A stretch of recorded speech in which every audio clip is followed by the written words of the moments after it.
मित्रों, इस दुनिया में जब भी प्रेम की मिसालें दी जाती है तो उसमें सबसे पहला नाम भगवान श्री कृष्ण और राधा जी का आता है। धार्मिक ग्रंथों के मुताबिक श्री कृष्ण को अपार प्रेम का प्रतीक माना जाता है और पुराणों के अनुसार ऐसा बताया जाता है कि श्री कृष्ण की 16,108 रानियां थीं, जिनमें से रुक्मिणी और सत्यभामा उनकी सबसे मनपसंद रानियां थीं। इसके अलावा ये भी बताया जाता है कि श्री कृष्ण अपने बचपन में गोपियों के साथ गोकुल में रासलीलाएं किया करते थे, जिनकी कहानियां आज भी सबसे ज्यादा मशहूर है। लेकिन मित्रों, क्या आपको ये पता है कि सभी को प्रेम सिखाने वाले श्री कृष्ण का नाम आज भी केवल और केवल राधा जी के साथ ही क्यों लिया जाता है? आपने जब भी कृष्ण भक्तों को देखा होगा तो गौर किया होगा कि वह हमेशा ही राधे श्याम नाम का ही जप करते हैं। इस दुनिया में जब भी श्री कृष्ण और राधा जी के प्रेम का कहीं जिक्र किया जाता है तो सभी के मन में अक्सर ये सवाल उठता है कि जब आखिर श्री कृष्ण और राधा जी के बीच इतना अधिक प्रेम था तो इन दोनों ने आपस में विवाह क्यों नहीं किया? मित्रों, अगर आप भी जानना चाहते हैं कि श्री कृष्ण और राधा जी का विवाह किन कारणों से नहीं हो पाया, तो बने रहिए हमारे साथ वीडियो के एंड तक। नमस्कार मित्रों, स्वागत है आपका आज के इस नए वीडियो पर एक बार फिर। मित्रों, पद्म पुराण के अनुसार ऐसा बताया जाता है कि राधा जी विश्वभानु नाम के ग्वाले की बेटी थी और उनका जन्म यमुना नदी के पास रावल नाम के एक गांव में हुआ था। कुछ समय बाद राधा जी के पिता बरसाना गांव में आकर बस गए थे, लेकिन दूसरी तरफ कुछ विद्वानों का ऐसा मानना है कि राधा जी का जन्म बरसाना गांव में ही हुआ था। इसी के साथ ब्रह्म वैवर्त पुराण के अनुसार ये बताया गया है कि राधा जी श्री कृष्ण से उम्र में 5 साल बड़ी थी और उनकी सबसे अच्छी मित्र भी थी। ऐसा कहा जाता है कि जब श्री कृष्ण और राधा जी पहली बार मिले थे तो राधा जी श्री कृष्ण की एक झलक देखते ही उन पर मोहित हो गई और उन्होंने कृष्ण को पहली बार तब देखा जब माता यशोदा ने उन्हें माखन खाते हुए ओखली से बांध लिया था। मित्रों, जब श्री कृष्ण बांसुरी बजाते थे तो उनकी बांसुरी की धुन सुनते ही राधा जी दीवानी हो जाती थी और बेसुध होकर नाचने लगती थी। इसके साथ साथ ये बताया जाता है कि राधा जी श्री कृष्ण के बांसुरी की धुन में इतना खो जाती थी कि उन्हें अपने घर का भी ध्यान नहीं रहता था, जिस वजह से समाज के लोगों ने राधा जी को ताने मारना चालू कर दिया और इस बात को लेकर राधा जी के घर वालों ने उनका घर से निकलना भी बंद कर दिया था। लेकिन जब श्री कृष्ण जी को यह बात पता चली कि राधा जी के घर वालों ने उनका घर से निकलना तक बंद कर दिया है तो उन्होंने ये बात यशोदा माता को बताई और वो राधा जी से विवाह करने की जिद करने लगे।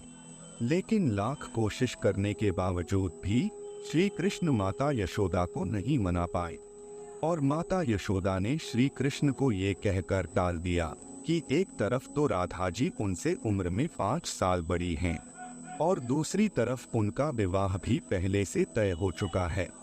यशोदा माता ने जब यह बात नंद महाराज को बताई तो उन्होंने भी श्री कृष्ण को बहुत समझाया और राधा जी से विवाह न करने की सलाह दी।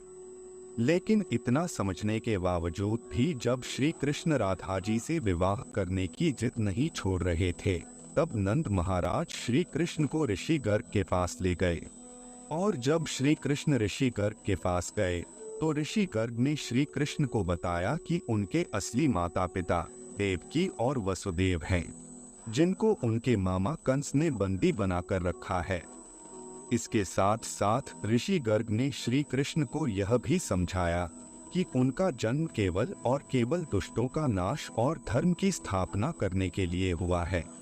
और जब ऋषि गर्ग ने श्री कृष्ण को उनकी वास्तविकता से परिचय कराया तभी से राधा जी और श्री कृष्ण के बीच दूरियां पैदा होने लगी। कुछ समय बाद श्री कृष्ण जब और बड़े हुए तो उन्हें कंस के बुलाने पर वृंदावन छोड़कर जाना पड़ा। कहा जाता है कि जब श्री कृष्ण वृंदावन छोड़कर मथुरा जा रहे थे तो वो चुपके से राधा जी के घर उनसे मिलने पहुंचे थे और उनसे बिना कुछ कहे ही उनको अपनी बांसुरी तोहफे में दे दी थी।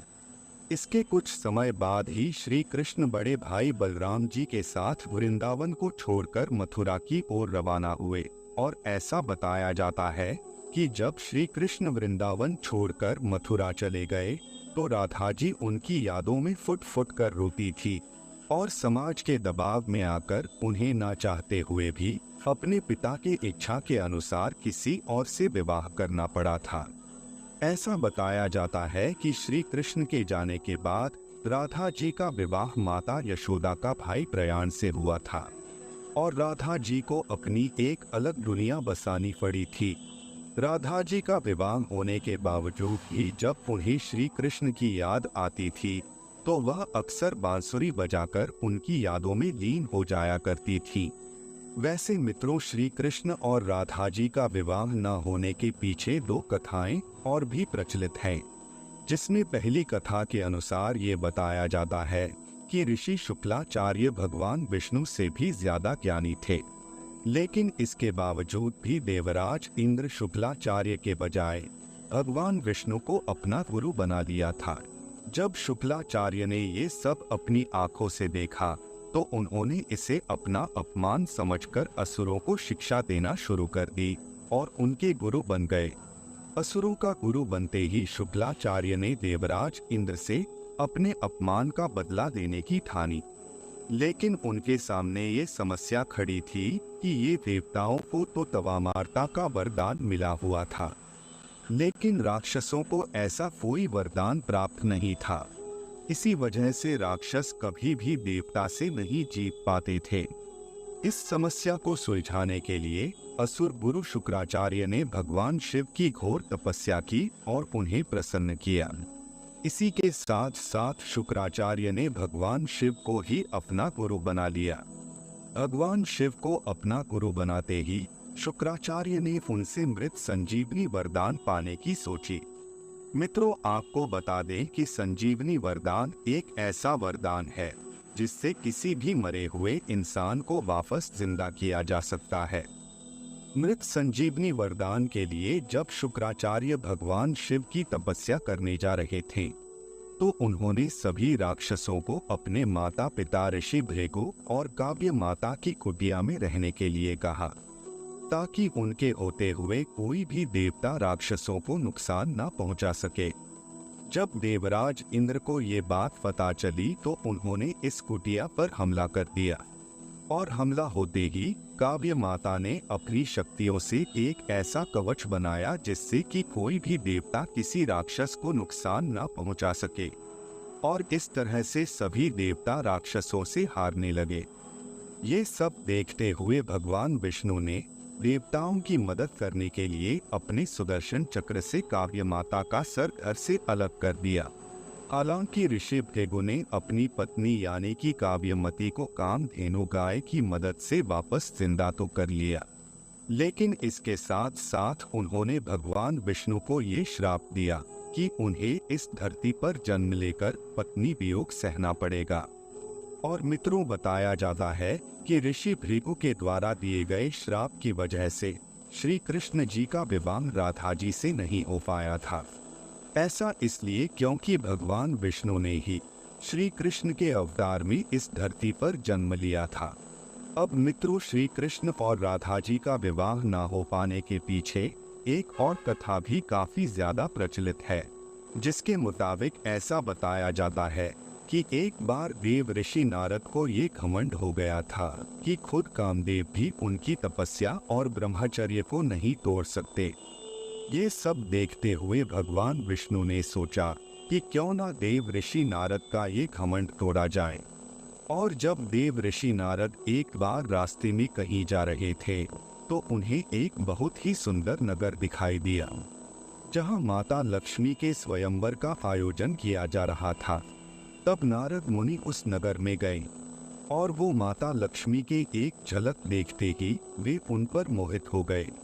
लक्ष्मी जी के रूप और सुंदरता को देखकर देव ऋषि नारद का ब्रह्मचर्य तो भंग हो ही चुका था, इसके लिए उन्होंने सोचा कि क्यों ना इस स्वयंवर में भाग ले लिया जाए। लेकिन इससे पहले देव ऋषि नारद भगवान विष्णु के पास गए और उनसे कहा कि आप अपना सुंदर रूप मुझे दे दीजिए और मुझे हरि जैसा बना दीजिए। मित्रों, आपको बता दें कि हरि का एक और अर्थ वानर होता है, लेकिन देव ऋषि नारद ये बात नहीं जानते थे और भगवान विष्णु ने उन्हें एक वानर रूप दे दिया। जब लक्ष्मी जी स्वयंवर में आई तो देव ऋषि नारद के वानर वाले रूप को देखकर उन्हें बहुत गुस्सा आया। इसी के साथ साथ देव ऋषि नारद का स्वयंवर में खूब मजाक भी उड़ाया गया। उसी समय की बात है कि भगवान विष्णु भी एक राजा भेष रखकर उसी स्वयंवर में आ गए और भगवान विष्णु के सुंदर रूप को देखते ही लक्ष्मी जी ने उन्हें अपने पति के रूप में चुन लिया।